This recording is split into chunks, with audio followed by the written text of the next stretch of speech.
Se llama Créele a Dios. Créele a Dios. ¿Cuánto le creen a Dios?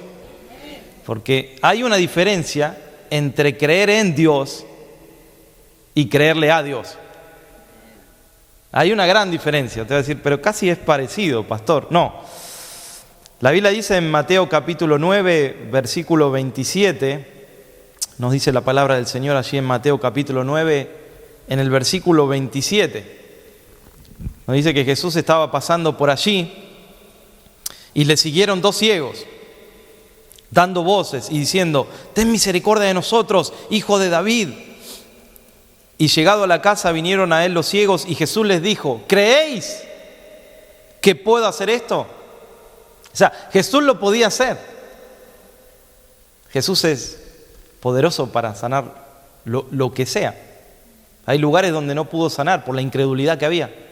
Por allí, por Tiro y Sidón, no había fe, pero Jesús es la fe, es el autor y consumador de la fe. Sin embargo, él le pregunta: ¿creéis que puedo hacer esto? O sea, ¿le creen a Dios? Sé que creen que hay un Dios, pero ¿creéis que puedo hacer esto? Y ellos le dijeron: sí, Señor. Entonces, versículo 29, les tocó los ojos diciendo: conforme a vuestra fe os sea hecho. Y los ojos fueron abiertos. Y hoy Dios nos pregunta: ¿creéis que puedo hacer esto? ¿Creéis que puedo hacer algo? ¿Creéis? ¿Tienes fe?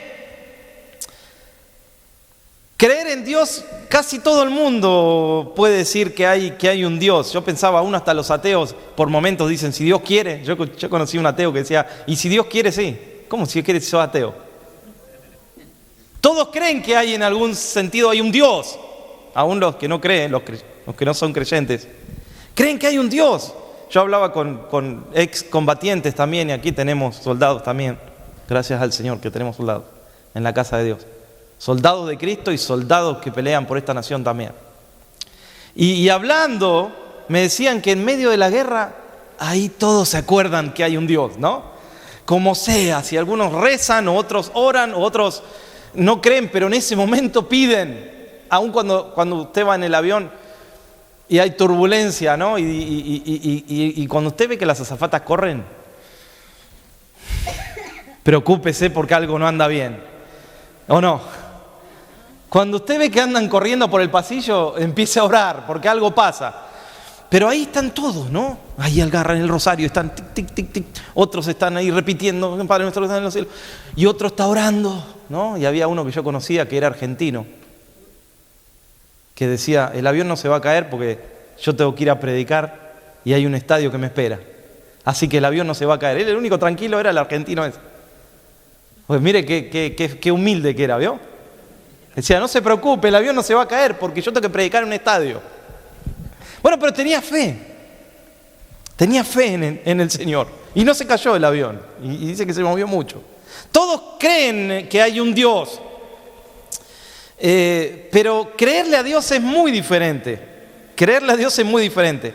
¿Por qué? Porque creerle a Dios es entrar en ese proceso que entramos como hijos de Dios, donde permanecemos en su proceso, no en el nuestro. Cuando nos salimos del proceso de Dios, no sabemos qué va a pasar. Estamos desprotegidos del Señor. Pero cuando nos mantenemos en su proceso y ahí nos mantenemos en la fe y le creemos al Señor, ahí podemos confiar, descansar en Él. Descansamos en sus promesas. Amén.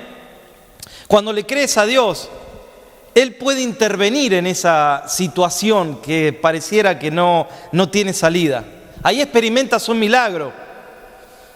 Ustedes recuerdan cuando Jesús se acercó al estanque de Betesda. Betesda significa casa de misericordia. Y cuando el Señor se acerca allí en Juan capítulo 5, mientras usted va abriendo allí Juan capítulo 5, versículos 5 al 9, Jesús se aparece a un lugar donde había dolor, donde había enfermedad, donde había personas que estaban ciegas, personas paralíticos. Y ahí había un estanque, ¿no? Nos dice la palabra del Señor. Y allí usted va a encontrar en el título que dice, allí dice como el paralítico, ¿no? Dice el paralítico de Betesda, dice así el título. Dice el paralítico de Betesda. ¿Sí? Bueno, pero ¿qué dice? Que allí había un hombre, no dice que era paralítico, pero podemos entender que era. ¿Por qué? Por lo que vamos a leer ahora. Que había un hombre que no sabemos cómo se llama tampoco, pero había un hombre que tenía 38 años que estaba enfermo. No sabemos si nació así, o no sabemos si en algún momento le pasó algo y no podía caminar. No sabemos, pero sabemos que hacía 38 años que estaba enfermo. No sabemos el tipo de enfermedad, pero nos dice que estaba enfermo. Cuando Jesús lo vio acostado y supo que llevaba ya mucho tiempo así, le dijo: ¿quieres ser sano? Señor, le respondió el enfermo, no tengo quien me meta en el estanque cuando se agita el agua. Entre tanto que yo voy, o sea que podía ir hasta ahí. Entre tanto que yo voy, otro desciende antes que yo. Y Jesús le dijo: levántate, toma tu lecho y anda. Y al instante aquel hombre fue sanado, tomó su lecho y anduvo. ¡Wow! Qué interesante esto, ¿no? De tanto en tanto, esa agua se movía. Allí tenía 5 pórticos, nos dice la palabra del Señor. Esa agua se movía de tanto en tanto. Y el primero que tocaba esas aguas, o sea, ¿qué había que hacer? Había que mantenerse cerca de ¿qué? Del agua. Pero por algún motivo él estaba lejos. ¿Por qué? No sé por qué. Porque si podía acercarse hasta ahí y llegar tarde, ¿por qué se volvía y se iba lejos de las aguas? Si él necesitaba sanidad. Eso es lo primero que veo, que me choquea, ¿no? Entonces este hombre tenía 38 años que estaba enfermo. Suponemos que era paralítico, pero yo no estoy tan seguro. Suponemos. En los institutos bíblicos nos enseñaron que era paralítico. Ok, supongámosle que sí. Pero ¿y si tenía otra enfermedad que había afectado su cuerpo, que había afectado su mente, sus emociones, que lo tenía postrado en un lugar lejos de las aguas? Sea porque fuere paralítico, sea porque tenía un problema interno, algo que le sucedió en algún momento y que de ahí hacía 38 años que estaba enfermo, en su alma, en su mente, sus emociones, podía ser. Entonces Jesús le pregunta a él, le hace una pregunta que tú podrías y dices: pastor, era obvio, ¿no? Era obvio que todos los que estaban ahí querían ser sanados, pero Jesús se le acercó a él. Acuérdese que Jesús vino a sanar también a los quebrantados de corazón. No solo a dar vista a los ciegos y a levantar paralíticos y dar vista, sí, a los ciegos y oído a los sordos. Él también vino a sanar a los quebrantados de corazón, que a veces son más que los que están enfermos con alguna enfermedad. Él solo debía decir: sí, quiero ser sano. Era la oportunidad de su vida. Ni siquiera Bartimeo tuvo esa oportunidad. Jesús pasaba por allí. ¿Qué hizo él? Él corrió a Jesús, como muchos fueron a Jesús a correr y a clamar: Hijo de David, ten misericordia de mí. Y dejando su capa, su pasado, lo que le daba un apodo, por así decirlo, era Jesús, el ciego Bartimeo. Dejando eso, corrió a Jesús. Pero aquí Jesús viene a él, porque él no podía ir a Jesús. Por algún motivo interno, no podía acercarse a Jesús. Por eso Jesús tiene que ir a él. Porque estando él ahí, wow, esto me lo está dando el Señor ahora, mira. Estando él ahí en ese lugar, 38 años enfermo, viendo que Jesús andaba por ahí, ni siquiera fue a Jesús. Mire cómo estaba su condición mental, su condición emocional, su condición interna. Tremendo. Había algo que no lo dejaba recibirlo. Había una lucha así en sus pensamientos. Él tenía que haber dicho: sí, Señor, claro que quiero que me sanes. Pero le dijo, ¿qué le dijo? No hay nadie que me lleve hasta el agua. ¿Qué? Está la sanidad ahí, adelante tuyo. El sanador está ahí, tú le estás diciendo al sanador: a ver si tú me puedes ayudar, a ver cuando se mueva, a ver si me puedes ayudar hasta ahí. Ni siquiera pudo reconocerlo a Jesús. Había algo que lo estaba cegando, que estaba velado, pero era algo interno en su corazón y había algo en sus pensamientos. ¿Sabes qué? Mucha gente cree que hay un Dios, y aquí hay personas presentes y online también, que creen que hay un Dios, pero no han experimentado a Dios. No le creen a Dios. Y Dios te está exhortando en este día que le creas a Él. No que creas que hay un Dios, tengo que ir y cumplir con el Señor. No, no tienes que cumplir con Dios. Eso se llama religión. Eso ¿sabe qué hace la religión? La religión te dice, hay un Dios, pero no, los religiosos no lo conocen a Dios. Hubo uno llamado Job, que era temeroso de Dios y que era íntegro y podemos decir muchas cosas lindas de Job. Pero ¿sabe qué era el problema? Que de a oídas lo había oído a Dios. Pero pastor era temeroso, era un hombre de Dios, era un hombre íntegro, hacía holocaustos por su familia porque él tenía miedo, sí, por miedo, por religión lo hacía. Creía que había un Dios. Y con esto no estoy desmereciendo a Job, por favor, no le llegaba ni a los tobillos a Job. No, yo por lo menos. Estoy diciendo que algo pasó con Job, que un día dijo, de a oídas te había oído, mas ahora mis ojos te ven. Eso es creerle a Dios. Eso es creerle a Dios. Creerle a Dios es, mis ojos te ven, Señor. Te estoy creyendo, estoy experimentándote, Dios, en mi vida. El cristianismo es experimentar a Dios. En tu cuerpo, en tu alma, en tu espíritu. No hay cristianismo fuera de esa experiencia, de ese nuevo nacimiento, de esa conversión que hay. No hay. Solo debía decir que sí. Podía decirle ahí al Señor que sí, que lo sane, pero él estaba pensando, él estaba dando vuelta en un problema que tenía en sus pensamientos y tratando de ver cómo hago yo para ir a las aguas. Pues tú no tienes que hacer nada. Sé que hay un Dios que mueve las aguas, dijo, pero estoy lejos de las aguas. Sé que hay un Dios, creo que hay un Dios, pero no le creo a Dios. Porque se me acercó Dios y me dijo, ¿quieres ser sano? Y le dije, es que estoy luchando, Señor, en mi mente, a ver quién me va a llevar a las aguas cuando se mueva. Él está esperando, Él está tratando de hacerlo por sus propios medios. Cuando el Señor está diciendo, ¿crees que lo puedo hacer? No sé, porque no me puedes acompañar tú, Señor, hasta el agua. Así piensa el que no le cree a Dios. Piensa así. ¿Cómo le hago para hacerlo?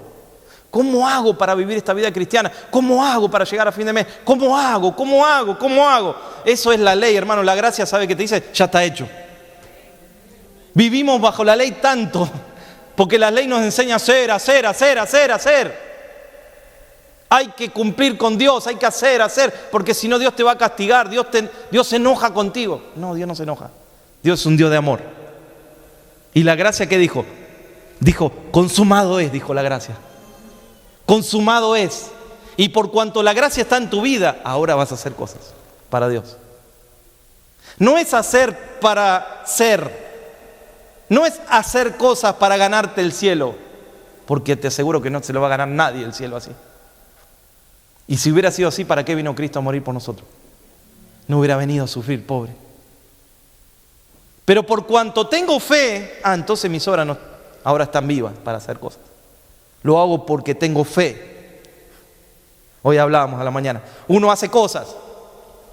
Uno sirve a los demás, no para llenar un vacío personal. No es que yo estoy aquí, hermanos, porque necesito llenar mi vacío. No lo hago para mí esto, lo hago para usted. Primero para Dios, porque hay que amar a Dios con todo nuestro corazón, con toda nuestra fuerza, con toda nuestra mente, con toda nuestra alma. Y segundo, amarás a tu prójimo como a ti mismo. Entonces no lo hago para llenarme, no te doy un pedazo de pan cuando tenés hambre y digo yo, ay, qué bueno que soy. Le di de comer a alguien que no tenía, qué bien que me siento.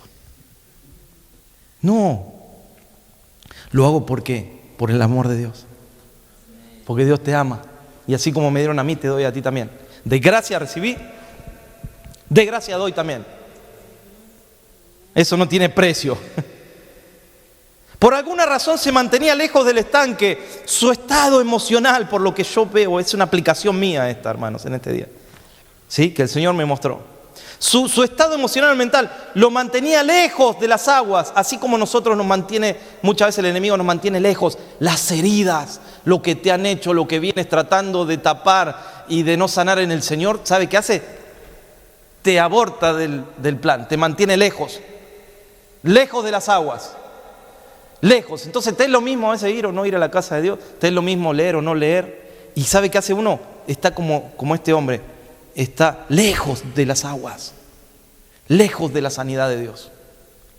No se mete. Yo estaría ahí, hermano, aunque no pueda, estaría ahí en el borde, ahí me tiro, me zambullo las veces que sea.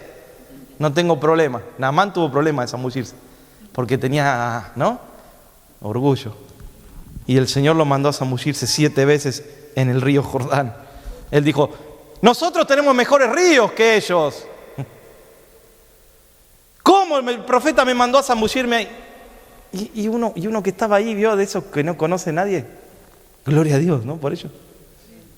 Le dijo, Señor, disculpe que voy a hablar, no se ofenda, pero el profeta le dijo que se tire ahí. Tírese, ¿qué problema hay? Tírese 14 veces, si es necesario. Pero aquí venimos todos, venimos de lejos, estamos cansados. Y usted se ofende con el profeta. Tírese nomás, las veces que sea necesaria. Y así fue, y así quedó la piel como un bebé, podemos decir, ¿no?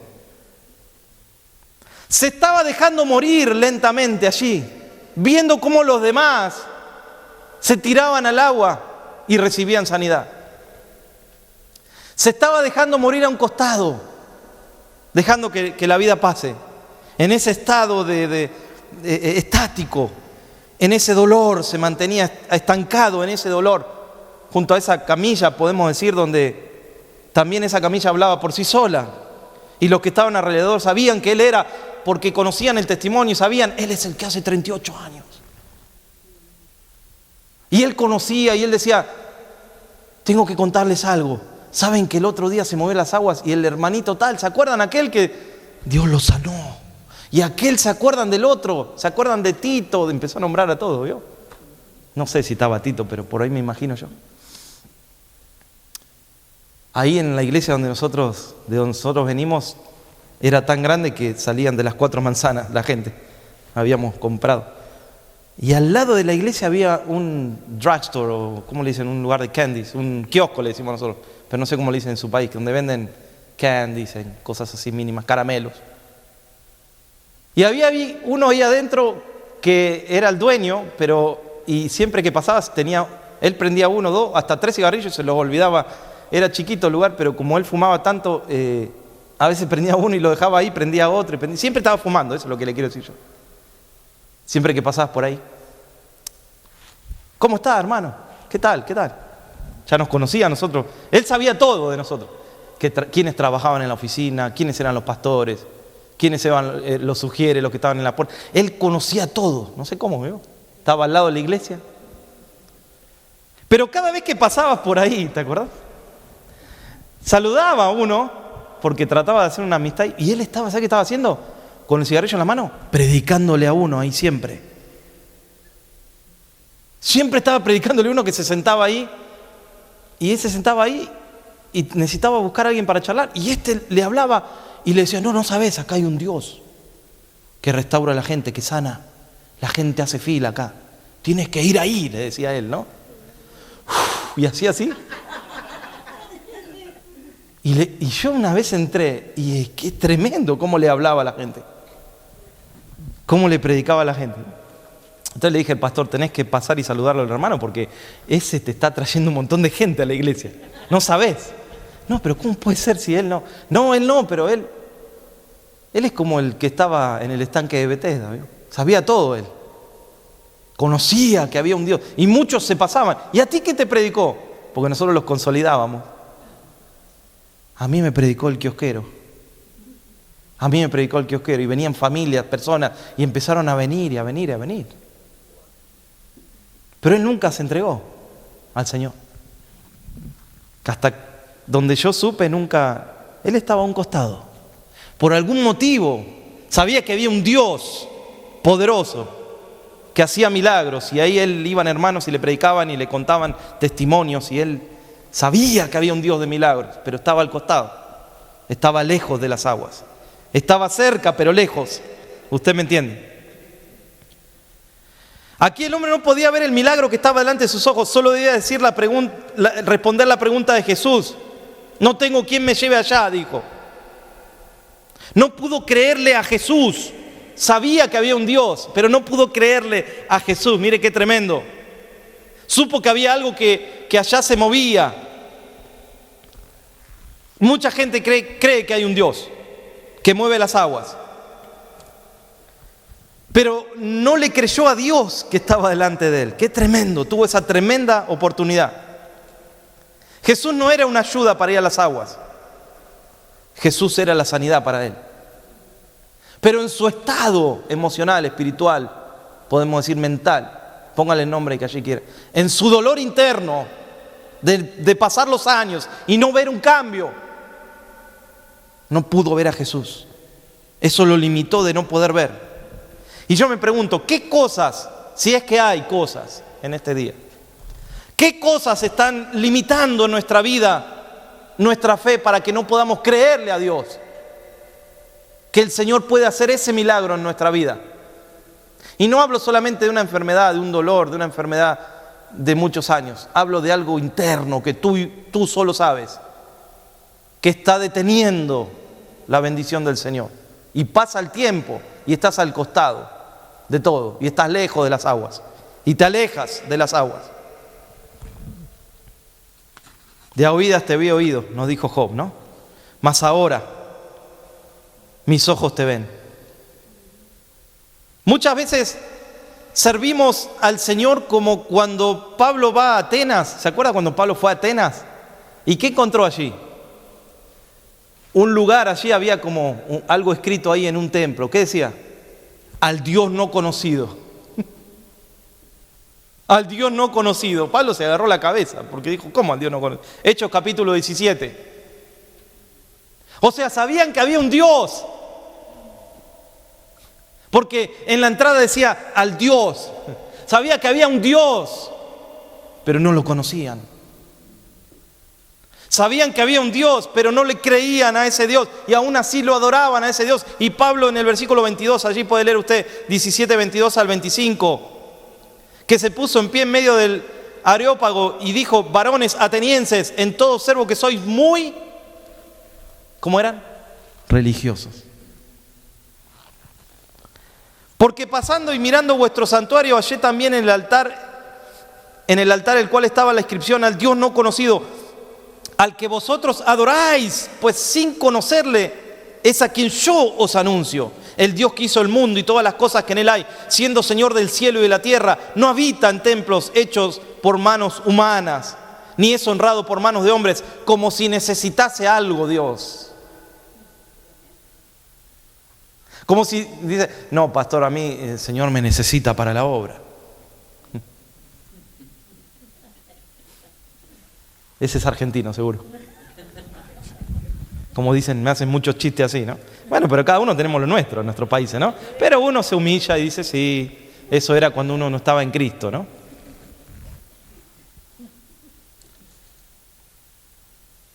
Sí, nos necesita el Señor, pero Él puede hacer la obra, ¿no? Somos imprescindibles, pero en el sentido de que Dios puede poner a otro mejor que nosotros. ¿Cuántos dicen amén? Cuando nos creemos que somos los mejores, ahí Dios tiene que...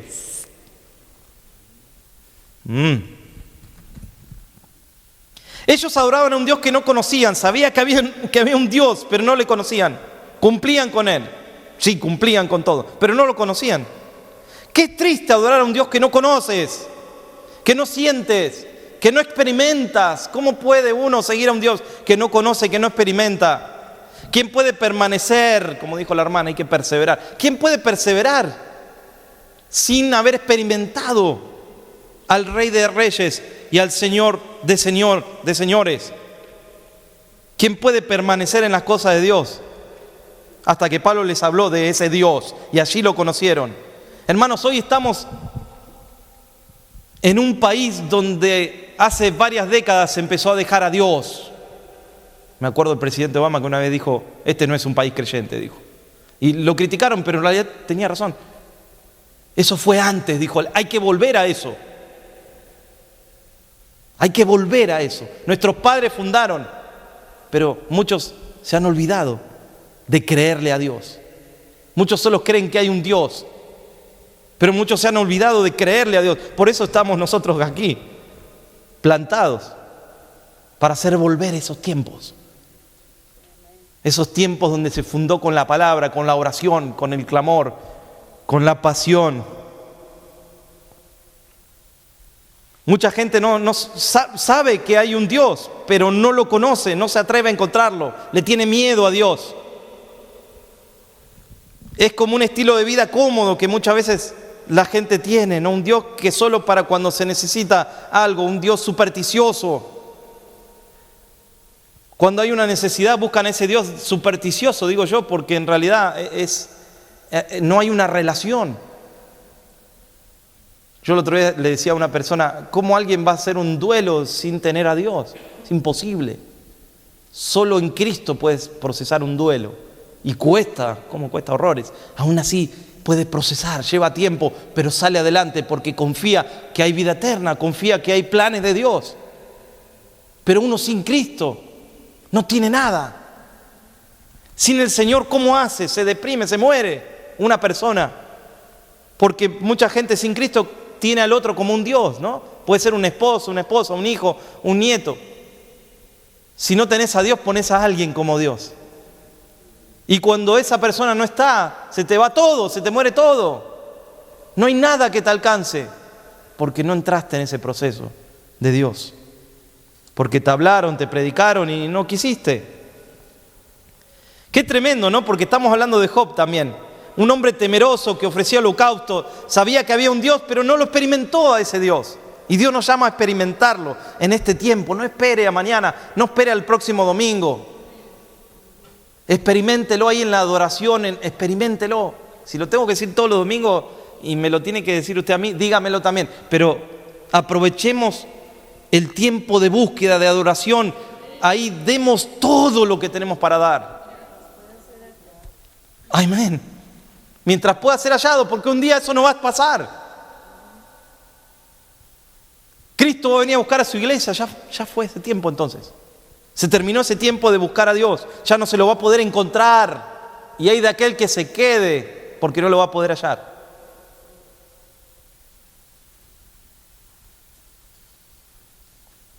Dios está buscando fe en nosotros.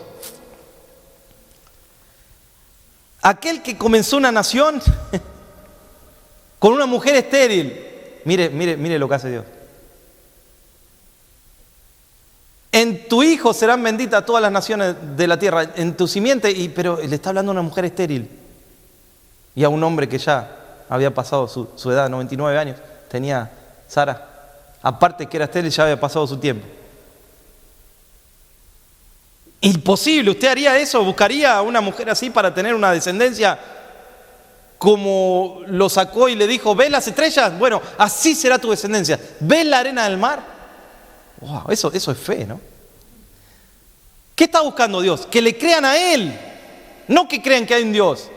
Que le crean que Dios puede hacer un milagro.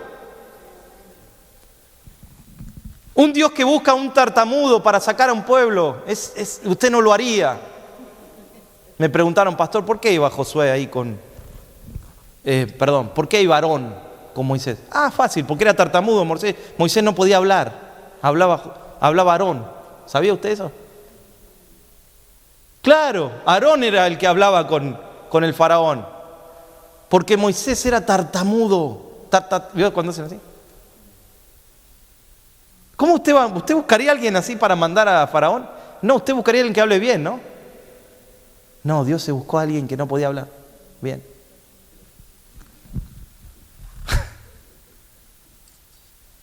Un Dios que abre el mar, que mete a un pueblo en una tierra que fluye leche y miel, que pasan por un proceso y que una generación no entra porque no quiso pasar por ese proceso. Dios se buscó un pueblo difícil, duro de servir, dice la palabra de Dios. Buscó siempre fe, mandó espías. Y sabe que fueron 2 que eran tremendos hombres de fe. que fueron por obediencia. Josué y Caleb fueron por obediencia, porque ellos ya habían entrado en su corazón a la tierra. Pero dijeron, ok, vamos igual, si nos mandan, vamos, obedezcamos al líder. Pero ellos no necesitaban entrar y ver la tierra porque ya habían entrado. ¿Usted me entiende? Por fe, le creyeron a Dios antes. Solo debían caminar y entrar, pero ellos dijeron, vamos igual. Y cuando volvieron, ahí les creció más la fe. ¿Sabe por qué le creció más la fe?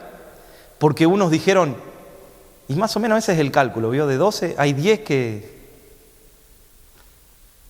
Dijeron, no, son gigantes. Nosotros éramos como langostas al lado de ellos. Sí, era verdad, pero humanamente hablando era así. Pero Dios estaba buscando fe. Y Josué y Caleb dijeron, Dios los acaba de desamparar, hermanos, Dios está con nosotros, los comeremos como pan. Eso lo puede decir un hombre que tiene fe. Y ese fue el que entró. Ese fue el único de esa generación. Uno solo entró, que se llamó Josué. Y Dios lo levantó a él. Y podemos hablar de los profetas, de Elías. Y usted me dice, no, pastor, pero ellos tenían una unción especial, un llamado. Hermanos, Elías era un hombre sujeto a pasiones iguales que las nuestras, nos dice Santiago. Piense lo que usted quiera con ese versículo, pero es lo que dice ahí. Así que no era alguien especial, era que Dios estaba, él le creyó a Dios. Por eso levantó 12 apóstoles nuestro Señor. Y entre ellos, ¿qué estaban? Los Boanerges. ¿Ha escuchado hablar de los Boanerges? Los hijos del trueno le llamaban. Eran 3. Pero eran los hijos del trueno. Acá en el griego, ¿saben cómo se traduce? Estruendo de ira. Y usted dice, guau, pastor, tenían toda la unción, ¿no? No, tenían un problema de carácter bien serio los hermanitos. Por eso le puso el Señor los Boanerges. Porque un día le dijeron, Señor, ¿no querés que hagamos descender fuego en Samaria y que los consuma a todos? Ah, pero nosotros tenemos base bíblica. Elías hizo lo mismo. Los Boanerges tenían base bíblica. ¿No querés que hagamos descender fuego, Señor, y los consuma a todos? Esos eran los Boanerges. Y el Señor le dijo, ¿de qué espíritu sois? Yo no vine a que descienda fuego y lo consuma. Yo vine a que se conviertan, se entreguen. Pero estaban los Boanerges y el Señor los usó igual. Pero tenían algo especial. Tenían fe, le creían a Dios. Necesitaba uno, ¿sabe qué? Trabajar con ellos sin causarlos. Porque tenían temperamento, tenían fe. Por eso los levantó el Señor. Dios busca fe en nosotros. Es lo único que busca el Señor. Está buscando fe, que alguien le crea al Señor. Que alguien se ponga en la brecha. Para moverse en los planes de Dios. Por eso Jesús se salió de los contornos de Israel y hay una mujer sirofenicia. Y está buscando fe el Señor. Se tuvo que salir de Israel para encontrar fe. ¡Wow!, ¿no?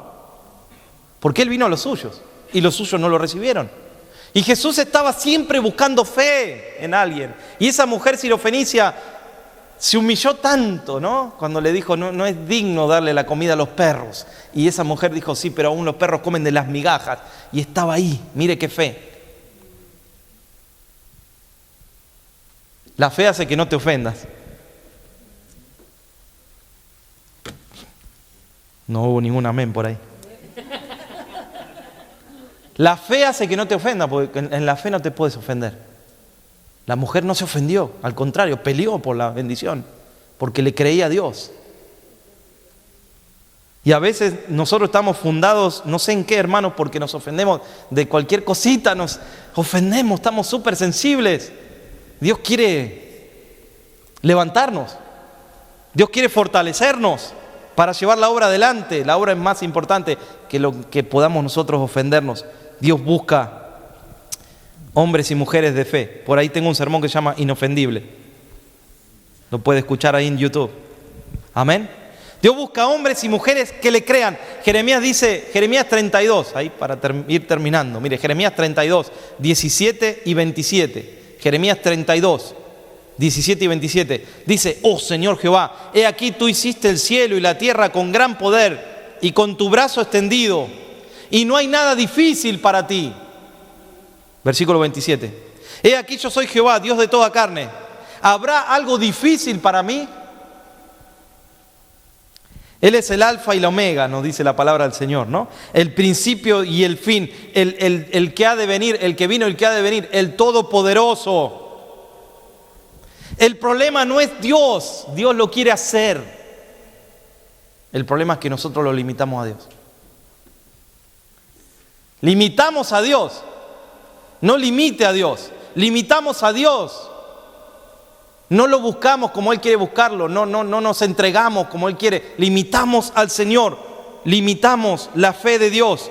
Y sin fe no pasa nada, sin fe no pasa absolutamente nada, porque no hay problema más grande que Dios. Dios es lo más grande, aún de cualquier problema. No hay enemigo más grande que Dios, no hay vicio más grande que Dios, no hay limitación para Dios, no hay maldición que pueda levantarse, porque Él es el que pudre el yugo del enemigo, el que puede quebrantar. Dios es el que puede prosperar, el que puede bendecir, el que puede sanar la familia, el que puede sanar el corazón, el que puede doblegar la depresión. Hermanos, Dios puede abrir el mar, oscurecer el sol, callar la tormenta, librarnos del agua y del fuego. Ahí estaba Sadrac, Mesac y Abednego. Y había un edicto, esto para terminar, porque si no ahí tenemos otro sermón, ¿no? En el capítulo 3 de Daniel, ¿cuántos se acuerdan? Capítulo 3 de Daniel. Y el edicto era que había que adorar la imagen de Nabucodonosor. ¿Y ellos qué dijeron? Nosotros no vamos a adorar la imagen. Y siempre que tú hagas las cosas bien, va a andar uno ahí, ¿vio? Ahí andaban los seguidores. Vio que siempre hay uno que... En mi país se dice algo, pero... Cuando anda uno atrás de las medias, ¿vio? Vamos a ver si los encontramos a ellos que se postran cuando se tienen que postrar hacia la imagen. Pasaron, hermanos, y estaban ahí orando, seguramente hablando en lenguas, adorando al Rey de Reyes y al Señor de Señores. Y dijeron, ahí está, no lo hacen. Vamos a ir a hablar a Nabucodonosor. Y fueron y le dijeron, ¿sabes qué, Señor? Sadrac, Mesac y Abednego, ellos no adoran la estatua como tú diste un edicto y hay que cumplir con ese edicto. Wow. Y entonces se enfureció Nabucodonosor y le dijo, lo citó ahí y le dijo, ¿es verdad que ustedes no se postran ante la imagen? ¿Y sabes qué le respondieron los jóvenes? No tenemos por qué responderte sobre este asunto. Eso era como matarlos, ahí mismo lo podían haber matado. No se le podía decir eso a Nabucodonosor. De hecho, para acercarse había un protocolo, no podían mirarlo, había que entrar quizás postrado o de lejos. Esos eran como dioses en la tierra, en minúscula, ¿no? O se creían. Y le dijeron, no te vamos a responder sobre este asunto, pero sabemos que el Señor está con nosotros. Sabemos que Dios está con nosotros, oh Rey, está con nosotros el Señor, así que Él nos va a librar. Como diciendo, si nos tenemos que morir, era el plan de Dios, pero nosotros no nos vamos a postrar ante la imagen tuya. Vamos a cumplir con la palabra, vamos a confiar, vamos a creerle a Dios. Wow. Vamos a creerle a Dios. Y dice que se enfureció ese hombre, hizo calentar más ese horno y dijo, vayan y tírenlos, enfurecido. Y dice que los que se acercaron al tirarlos se quemaron, porque había, imagínense, eso calentó pero tremendamente. Así que aún acercándose, se quemaron los que se acercaron de lejos. Pero ninguno de ellos tres se le quemó ni siquiera el pelo, hermano. Y estando ahí, habían 4, tiraron a 3 y había 4. Y el mismo Nabucodonosor dijo, no tiraron a 3, no era Sadrac, no se habían equivocado y tiraron uno mal. No, Señor, tiramos a ellos 3 como tú nos dijiste, pero ahí hay 4. Y el cuarto, dijo, y el cuarto es semejante a los hijos de los dioses. O sea, que ellos sabían quién era el Hijo de Dios. Ese es el término que usó él, pero él está diciendo con eso que era el Hijo de Dios que está con ellos. Y los mandaron a sacarlos. Mire si a usted los mandan a sacarlos. ¿Usted los habrá ido a sacarlos? Y le dicen, ¿me puedes ayudar? Chuy, ¿me puedes ayudar a sacarlo del horno? Tú dijiste, ay, que llegó mi día. ¿Cómo le voy a ayudar si eso quema? Pero había que sacarlos. Y cuando los sacaron, ni siquiera olor a humo tenían. ¿Cuánto encienden su fogata a veces en la casa? ¿Vio el olor que le queda a uno? Ya por estar un ratito ahí, uno pasa por ahí y le queda el olor a humo. A ellos ni el olor les quedó.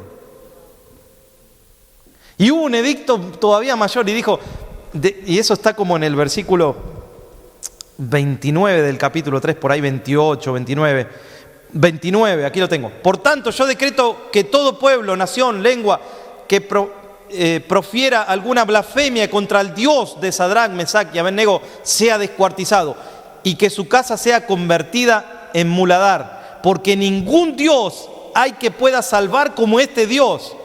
Después de esto el rey exaltó a Sadrach, Mesach y Abednego en la provincia de Babilonia. ¿Sabe por qué los levantó el Señor? Porque le creyeron a Dios.